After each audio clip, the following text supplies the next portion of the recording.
According to the Center for Missing Adults, there are well over 100,000 active missing persons cases nationwide.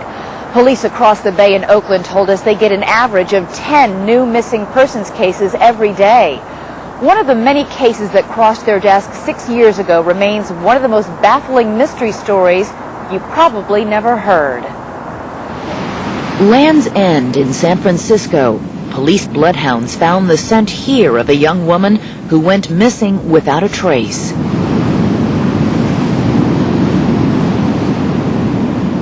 The unsolved disappearance of Kristen Modafferi was neither embraced nor ignored by the media, a classic case of how attention in these stories comes and goes.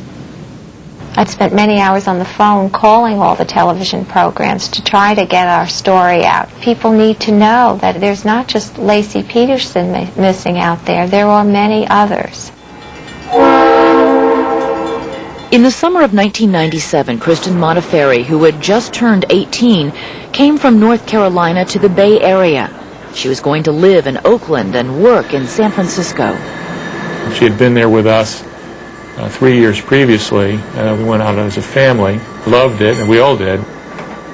She was very creative, interested in design and photography. She was such a good student and a good daughter. I mean, she was a good kid.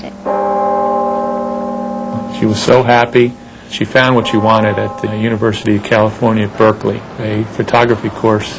She paid for the course herself. It cost $900 that she paid out of her own savings.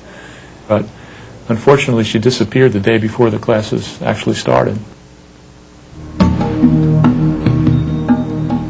We're in shock over the whole thing. I mean, we're flying out on the quickest way we could find to get there. But we get there, and there's 2 police officers that have been assigned to the case. And they've gone home for the weekend.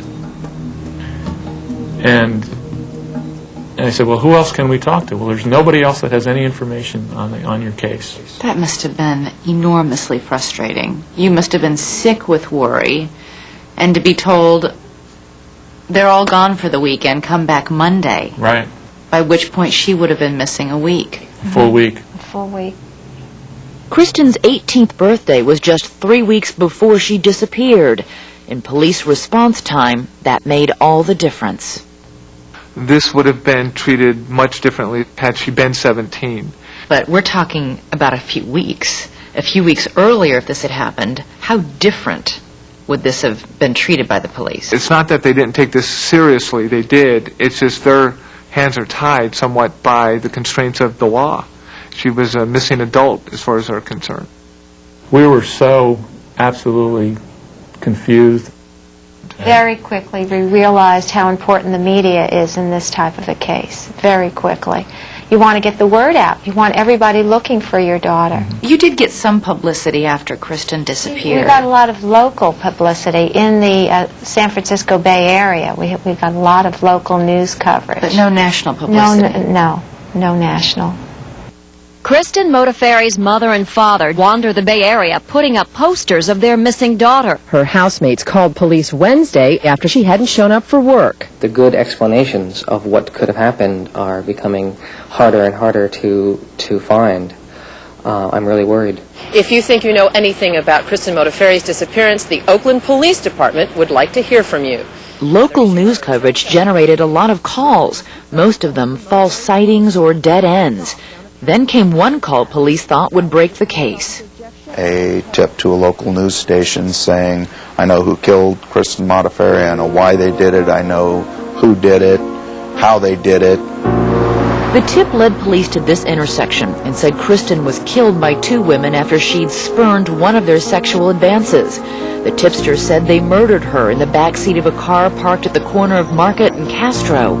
But this tip turned out to be a phony, and police turned their attention to the man who called it in.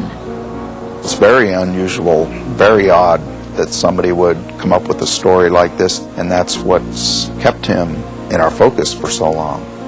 A person by the name of John Onuma is a very charming guy. People we've talked to have said, I've talked with him on the phone for an hour and a half, and sight unseen, I was ready to marry the guy. And so he has that gift Is it possible Kristen met up with him? It's possible, yeah. There's nothing so far that we've been able to directly tie him to Kristen. Do you think there's any possibility he had something to do with this?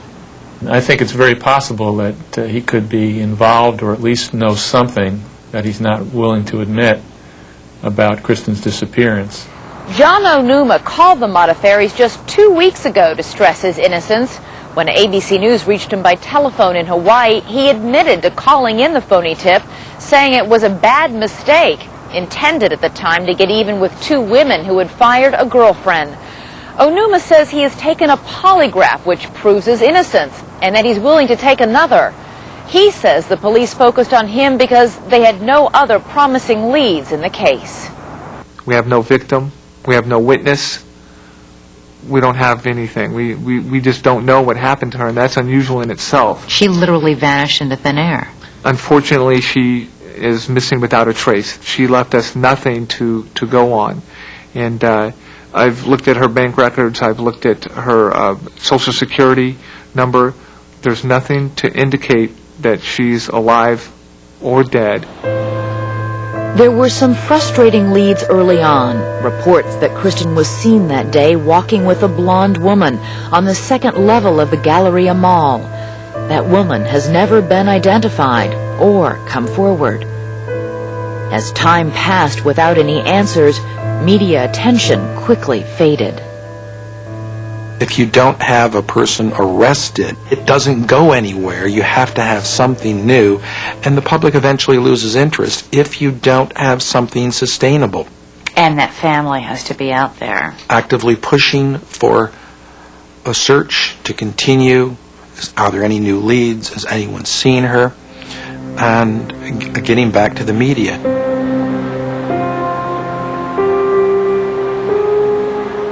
It is difficult to keep the story going. We went to San Francisco 8 times. When I said to Baba, we're going out to the Bay Area this year, he said, why are we going? I mean, it's hard to keep the story going. Who's going to want to hear us or talk to us again? But they keep trying, tracing and retracing their daughter's last known steps, boarding a bus, heading for Land's End. A policewoman said, go home. You know, she probably got swept off to sea. She probably went to the ocean and got these sneaker waves come and grab you and take you out to sea, and you're never found again. So go home and take care of your other children.